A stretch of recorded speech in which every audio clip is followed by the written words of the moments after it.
So you just live right upstairs? Yeah, if you need anything, I'm always around. Did you rent the apartment yet? Since you asked yesterday? Use my name.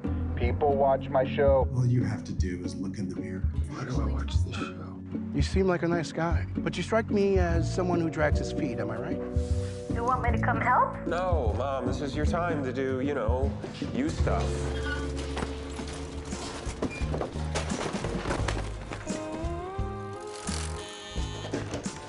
Hey, sorry, I know it's early, but I was hoping to see the apartment. Dana Allen, Graham Landry! Nice to see you. nice to be seen. Oh, damn it! Hey, man! What are you doing here? I just wanted to get out of LA for a little bit. Yeah, I put dimmers in. I hope that's okay. Who doesn't love dimmers, right? Really horrible people. Should she be doing that? I'm not gonna tell her to stop. More people in the house is a ticking time bomb if you have bad pipes. So I shouldn't move into an apartment that I want to live in because your brother has a crush on me. Could be more than a crush. Why are we acting like any of this is about me? Because it is about you. You know what I think? I think we need to stop wasting time. They're writing me off the show. Now what? Now this is bad. This is really bad.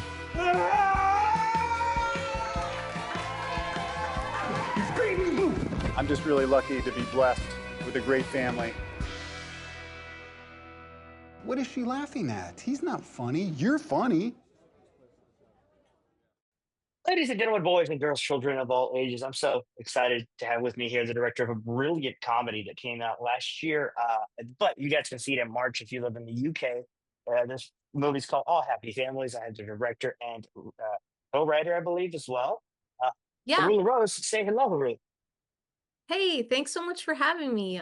Excited to talk to you about it. This is my pleasure. This movie has a fantastic cast. You have Becky Ann Baker, who a lot of you will know for Freaks and Geeks. She's a great actress. John Astin, rest in peace, who's an incredible actor from, I believe he was in Beverly Hills Cop, who's a He's great been in actor. a lot of things. Yeah, he's been around. I miss him. He's a great actor. We're sad we lost him last year. And of course, indie and mumblecore darling, as well as How I Met Your Mother lead, and Columbus's very own, because I live in Columbus. Josh Radnor is the lead in this, and he plays a struggling actor slash screenwriter, something you yourself might be able to relate to as a multi-hyphenate. You're a writer, director, and you're a musician because you followed us on YouTube, and I was able to take a look at your YouTube channel and follow you back. And it's good stuff. You have a great voice. It's great, actually. Well, thank you. Thanks so much. Yeah, that's how Josh and I met initially, actually, was I had a song on How I Met Your Mother from my very first EP, and he happened to be playing it at his house. And then a friend of mine just happened to be there and was like, "Oh, you guys should be friends," and introduced us. And this was a long time ago, like 12 years ago or something. And then we just became friends and we're trying to find a way to work together someday. And then when I was writing this with my co-writer Kobe, Yeah. we thought of Josh and it was really super fun. When he said yes, he read it and liked it and went for it. And I think that's one of the strongest parts of this movie is the writing. The writing is really strong. The characters are all very, very interesting. And they're going through things, but they're going through relatable things, whether it's Becky Ann Baker and Jonathan's characters of Roy and Sue, who are going through this, lull in their marriage because they've been married for so long and everything's changing for Sue because she's retiring from a place she's been for 30 years.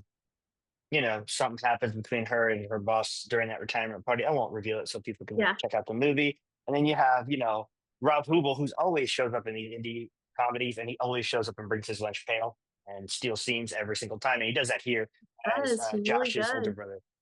Yeah. Josh's older brother, Will, who's a TV actor who's very famous for being on this like TV show that everybody watches. And he's kind of a jerk, and he's kind of a typical like LA actor who's on TV but thinks his britches are bigger than they are. um, and then you have Josh, who plays Graham. He's struggling as a writer, struggling as an actor, and he's renting out this house to a former, high school, college friend, played amazingly by Chandra Russell, who's amazing in this movie, by the way, and She's absolutely incredible. beautiful. Oh, I think she should just be in everything. And she's just a beautiful woman, so it's just like it's easy for you to be like, yeah, we like her. Now, I wanted to ask you about the process of writing this because you and Corbin Goss, who wrote this, obviously have some experience working together. But why write this? Yeah, well, so Kobe and I worked together on my first movie. He obviously played a kind of complicated, darker character who, obviously had questionable intentions. I don't want to give that away either, but he just was also such a kind and funny person, and so it was really easy to talk to him and work on these scenes that were emotionally complex. And for whatever reason, one day I was like, "Oh, we should try writing together." And then when COVID shut everything down and we both had time, we thought of some ideas. We were brainstorming how to go into a whole new script together. And I believe we had started with themes, like what are we interested in thematically, and then how do we exhibit those things. And it was a lot about the masculine and the feminine, and then figuring out how exactly to tell a contemporary story about men and women and friendship and these like dynamics in a family that can be both inspiring but also toxic, and how do you still have room to grow, but sometimes it feels like people who know you forever can kind of hold you back. Or it was just fun batting around ideas, and then we started to figure out who the characters were once we thought, let's make it about brothers. The one thing that definitely evolved as we were writing was figuring out who Becky Ann Baker's character was, because we realized we can't really tell this story without her being kind of the star. So it feels like it's Graham and Sue's story of growth at the end of the day, and then Will and Roy kind of just a little bit slower than them in a way. Like they're kind of coming to their own awakenings, but differently and a little slower on the uptake maybe. Yeah, I feel like those two characters are more coming to realizations more so than they're discovering anything new about themselves. I think they're just figuring out what they were before. Do you know what I mean? And who they are Yeah. inside. Yeah. I love that. One of the cool things about this job is I get to interview a lot of people. And your other short, Hounds of Love, I think I've interviewed half of the cast of this movie already. Oh, So nice. we had Kate on here last year. We had Jess on here a few years ago for Fully Realized Humans. We've had Lena on here. We've had a lot of people that you've already worked with on here. Oh, Uh, that's so fun. I mean, I love all these people very much. and that's you know what, that's funny. It comes out in the film, like in this film that you and Josh, have worked together before, and you love working with each other. We would love to have him on because we love everything that he does. Liberal Arts is a movie I've Oh been. yeah, and if you're in Columbus, I mean, yes, you need to link up. Yes, Josh is a guy whose stuff, like I said, since liberal arts, we've been a big fan of. I've never really watched How I Met Your Mother. I don't really like shows with the laugh track, so it's not for me. But all his movies, like I end up seeing this guy and stuff. I'm like, he's good. I like him. He's really good. I mean, I think he's an interesting career because he's done so much theater and so much television and so much of his own writing and exploring, and now he's like figuring out music life and just a multivaried talent, but not in a way that feels like a dilettante. Like he really goes deep on everything. So it's interesting. I love him as a director. I really loved Liberal Arts and I loved Happy Thank You More Please. He just gets very good performances, and in our process of working together, I really appreciated him as a professional and an actor because he's so tuned in and dialed into his instrument. The way he inflects and can deliver lines and use his body, and he's so conscious of he'll be like, "Oh, I know I can try this one other thing if that's okay." It was just amazing actually. He knows his himself so well, and that was inspiring for sure. I love that, and it's funny. Like I said, when you watch this movie, there's a lot of like you can see people in your family or that in your life in these characters. For example, I have a younger brother, and he and I don't always get along, but like at the end of the day, we'll Yeah. fight each other, we'll beat up each other, but we're still brothers. So it is what it is. That seems Yeah. hilarious, by the way, when Josh and Will and Rob are beating up each other, uh, because they can't fight, and it's clear that Oh neither of my their God, characters yeah. knows how to Because fight. I know, I hate those fake fights where it just like there's like a like when you're talking about a fake laugh track or whatever, but when there's like a fake punch sound, like we definitely Kobe and I when we were writing this, we're like, this fight has to just be stupid and messy and like not have any Bad. sound, just the way it really actually sounds when you're smushing someone's face or whatever. Like just so that it really feels like a stupid, dumb, real person fight. That means, nothing at the end of the day because they do love each other, but they drive each other a little crazy. I had to ask you. Normally, when we have a guest on, there's a set of questions we'll ask you. So we'll run through those real quick. Those are usually Okay, pretty easy. sure. The first one, super easy. Who are some people you look up to? I mean, you've had a very varied career, like I said, writer, director, like 4 albums. You've done a lot of stuff. But the real question is, who are people that inspire you to get that stuff done? Well, in terms of filmmakers, I would say obviously David Lynch, rest in peace. I've been doing a deep dive on seeing the movies of his that I hadn't seen before What recently, was on and that list? I hadn't seen The Straight Story. Ah, Um, so we just watched that last week, and this week, I mean, I have seen Blue Velvet, but I want to rewatch it. And I've just been reading up on, I've reread his meditation book, Catching the Big Fish. And I've just been kind of in awe of his career because it seems like he did so much. It was really not any one thing, even though obviously we think of him and we think of this like weird, interesting, super unique tone, but then you watch something like The Straight Story and it's so earnest and heartfelt. And I love that each thing he did. And The Elephant Man was one of the first movies I ever saw as a little kid, and it just blew me away and kind of, I think, affected me in a very profound, deep way because I wanted to make movies ever since I was little, probably since I saw that movie. And I just love that each movie is its own world and it's so hyper specific and well done. It's just craftsmanship is perfect, and I love that they're all so earnest in their different ways, if that makes sense. that makes total sense. And I completely agree with you. It's funny, we actually did an entire podcast episode about David Lynch's films, and we had another director on who worked with who I'd interviewed for his movie. We talked about David Lynch just like you are. So we were like, hey, Yeah, come on. And no, not a lot of people can pull that off, just being non-genre specific, but being good at each thing. I mean, I feel like Richard Linklater's an example of that too. I love his work and it feels each thing is pretty different. I he's one of also my love favorite directors. So I love that you hands picked down, yeah, Linklater. that guy is the best. I mean, the best of the best in my opinion. I love Andrea Arnold. I love how I, she tells stories visually, and I never feel like there's a frame out of place or that any edit is too long or too short. It's a perfect piece, each one.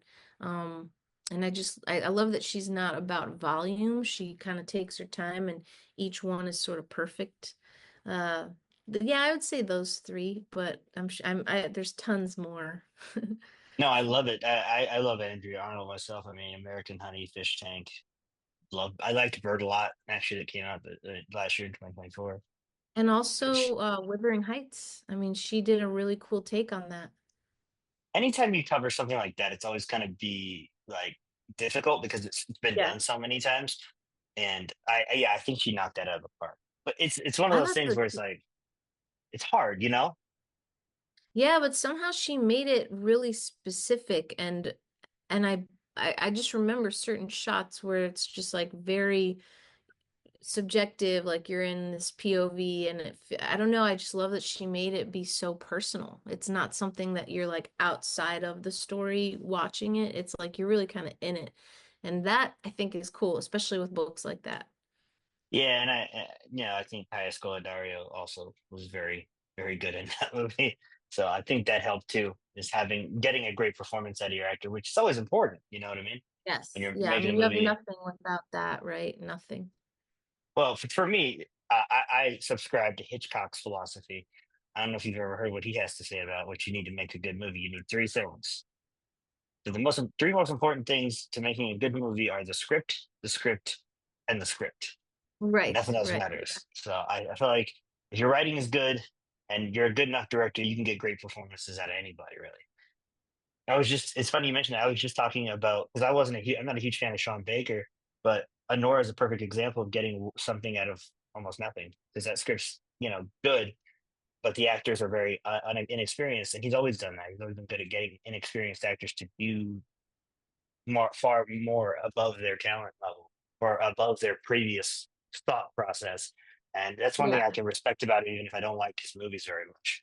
That's what I was going to say about in terms of the Hitchcock advice. Obviously, everyone says writing is of the utmost importance, which is true, but I actually would argue that it would be casting equally important because you can have an excellent script and then if you're miscast, there's no way you can fix that in the edit, Like you really, Yeah, really need to nail it with your actor. And I would even say casting above, not above performance, because if you cast the right person, their performance is going to shine through, but it really has to be the right person, I think. And for me, a lot of that is intonation and rhythm of speech, and it's not even necessarily how someone looks, it's how they sound and how they're going to deliver the lines. And so I find that when I'm writing, I can sort of hear different people's voices a lot. I love that. I love that. The next question we always ask people, and this is the hardest question that you're going to be asked today. Okay, wow. Yeah, you can only pick two movies to watch for the rest of your life. What two and why? What two and why? That is a hard one. I told you. I would say, I mean, gosh, there's just so many good movies. Romeo and Juliet, the one from the 70s, the Zeffirelli Oh, one. okay. I love that movie. I think it's so beautiful, and I love the music, and I love the performances, and I've never gotten sick of it. I've seen it a bunch of times. And it reminds me of childhood. Again, I feel like I saw a lot of stuff that maybe was a little too advanced for being a tiny human, but nevertheless, I did. And I would say that maybe number two would be, mm,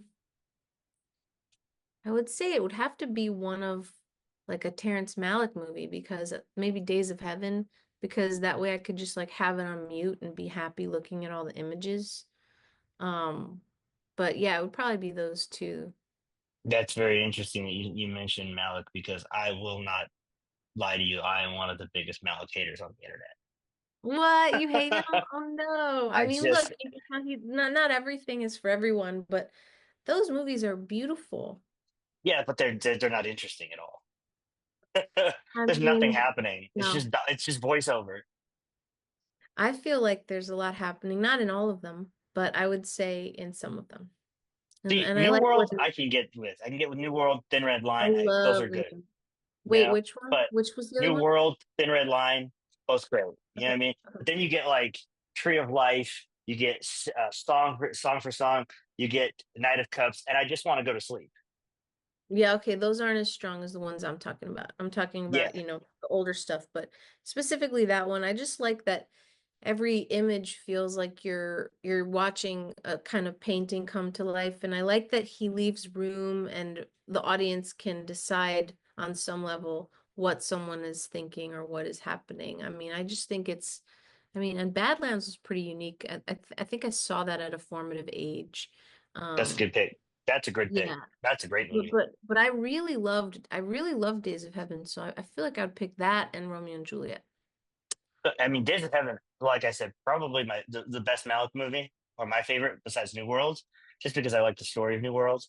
I don't have to guess because I know the history, so I'm just sort of watching it all unfold. You know New what I mean? World's epic. I love that movie. I think it's underrated, honestly. I think that The movie should be Sweeper. like everyone.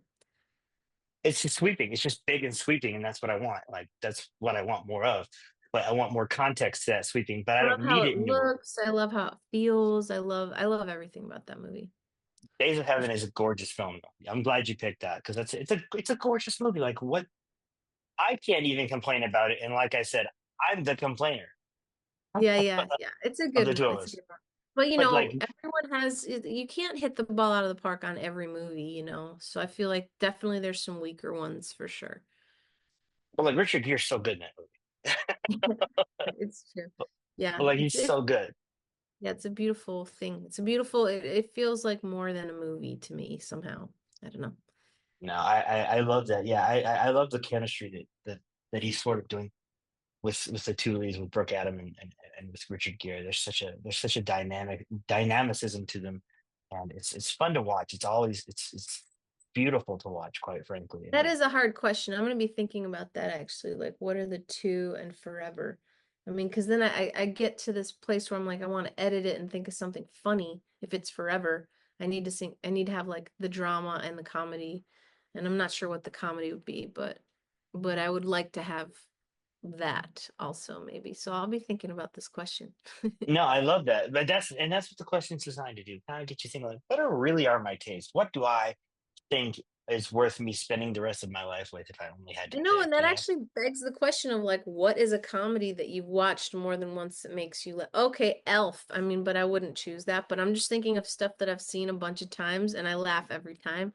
And maybe because it's still only January You're and we still just coming off of Christmas high? I'm just thinking the stuff I watched that made me laugh recently, and that is up there. But I can't think of I'm just trying to think of a timeless comedy. Like what even is that right now? I, I'll tell you, for me, one of the ones that I laugh at all the time is Liar Liar, the Jim Carrey Uh-huh. film. Like every Yeah, time that's it's a good on, pick. I That's a laugh. good one. Yeah, yeah, yeah. Okay, cool. And I don't even try to laugh. It just makes me laugh. Like, it's just Yeah, like yeah. stupid. It's just stupid. I love stupid.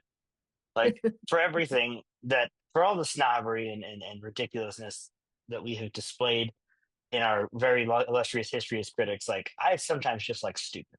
Yeah. Yeah, I wonder if I would I haven't rewatched this in a minute, but I feel like I've seen Bridesmaids a couple times and laughed a lot. Maybe that might be up there or something like that. Yeah, that's a good one. That's a great movie. So I mean, I can't really be mad at that choice. That's the inevitable pick. The inevitable quandary though is like, what do I really want to watch? You know what I mean? It is hard. I know. It's almost as though the picking something to watch thing can be as long as the watching if you really were like having a different mood than whoever you're watching the movie or show with. It's like that can take a minute to pick. That's why Letterboxd is useful. Yes, and we have one always. I mean, of course, follow us at Film Snob Reviews, guys. If you're listening to this and you haven't done that, just do it because we're just so cool. Yeah. We're not cool, but we try to be really cool. You know. I don't think anyone's cool. What does that even mean? I feel like when I hear people say that they're cool, then I automatically think they're not. So whatever. Exactly. I'm not very cool, so there you go. I'm totally okay with that though. Like I've come to that realization.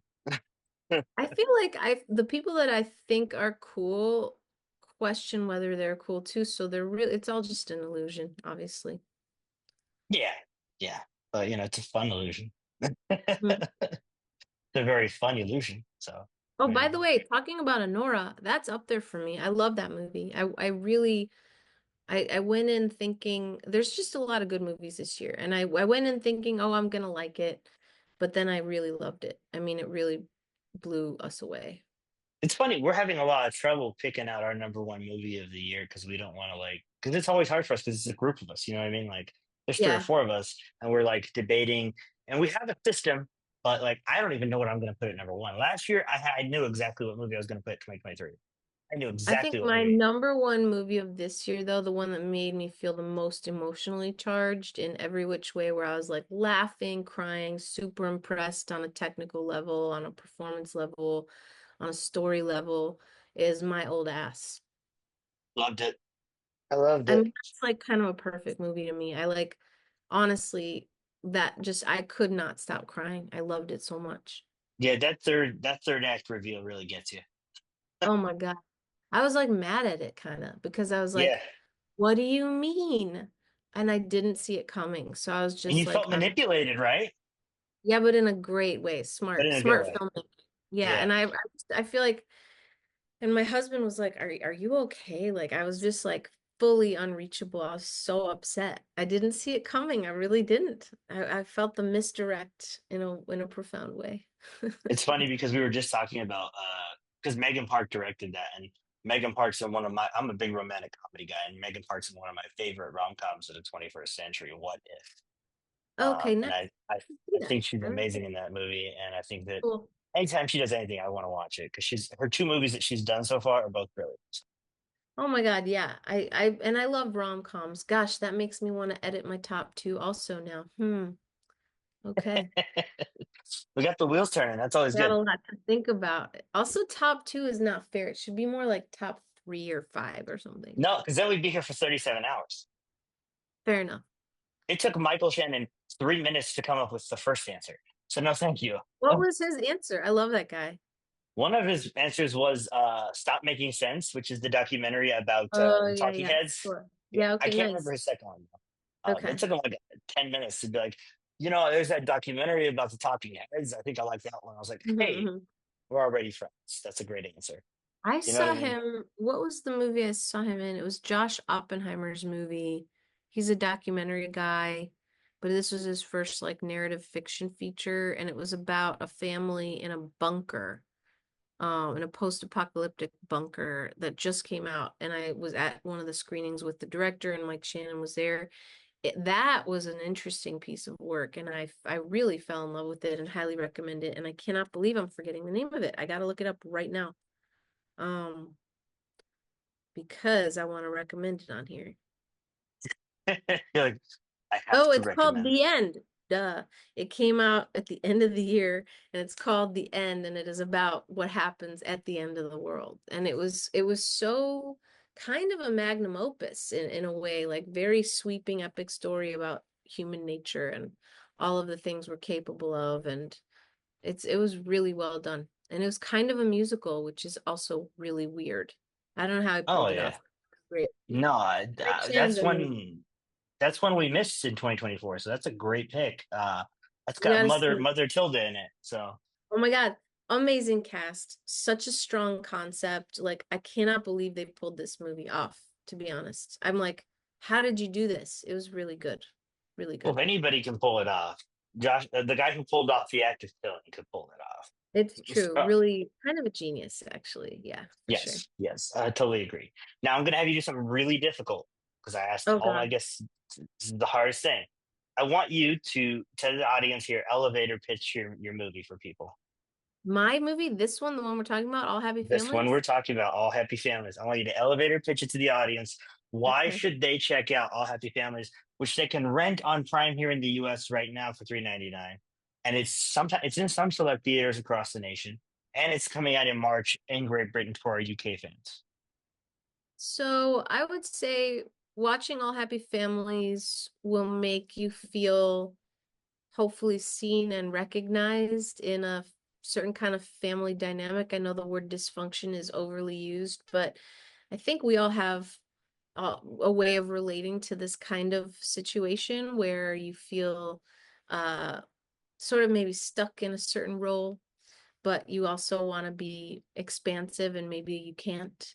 I like writing characters that feel very grounded and you can empathize with them because they're very flawed, but not in these ways that are epic. Like I'm not gonna do a spy movie or something. This is something that feels really real and it makes people laugh and it makes people cry. And it's been really amazing to see audiences' reaction to it when we were lucky to have a theatrical release at AMC theaters. And I really was moved by how people took it in and got into it and fell in love with these characters. So hopefully it does that for you. It's about a family going through a hard time and figuring out who we are. Each of these people are figuring out their path and where they want to go. And one way that I've described it is that it's like a coming of age film, but at any age, because they're not your typical, YA teen coming of age situations. It's people that are, in mid to late life, just still figuring their shit out. And it just goes to show you just never know when you're going to figure out who you are, I mean, does anybody really ever have it figured out? That would be amazing. right? I don't think we do. I don't think we ever do. And that's the best part about continually learning is just like, this happens, just Yeah. naturally happens. I mean, I have to believe that. I love that. Now, guys, make sure you check out the movie. Like I said, it's $3.99 on Prime right now. It's called All Happy Families. It is directed by our guest here today, the lovely and talented Haroula Rose. Where can people find you if they want to harass you on the internet? YouTube, having a little love fest with YouTube lately. We have some new music coming out this week actually too, and new videos and um probably Instagram. Those are the two places that I feel like I engage with folks. And then I have a Substack that I have been slow to add to, but I have been enjoying it because it's been really fun to like do a little bit longer form and see how people react to that too. So maybe those three spots. Perfect. We'll make sure everybody gets. We put all those ads in the description for the video for this. Guys, make sure you check out the movie. Of course, thank you, Harula, for joining us today. A little bit of a surprise for our audience. Harula is going to be our February guest for the podcast. I don't know what topic she's going to pick yet. She'll let us Okay. know. But Yeah. she's our guest for the February podcast, so stay tuned for that as well. Obviously, for Film Sound Reviews, this has been William, and we'll see you next time.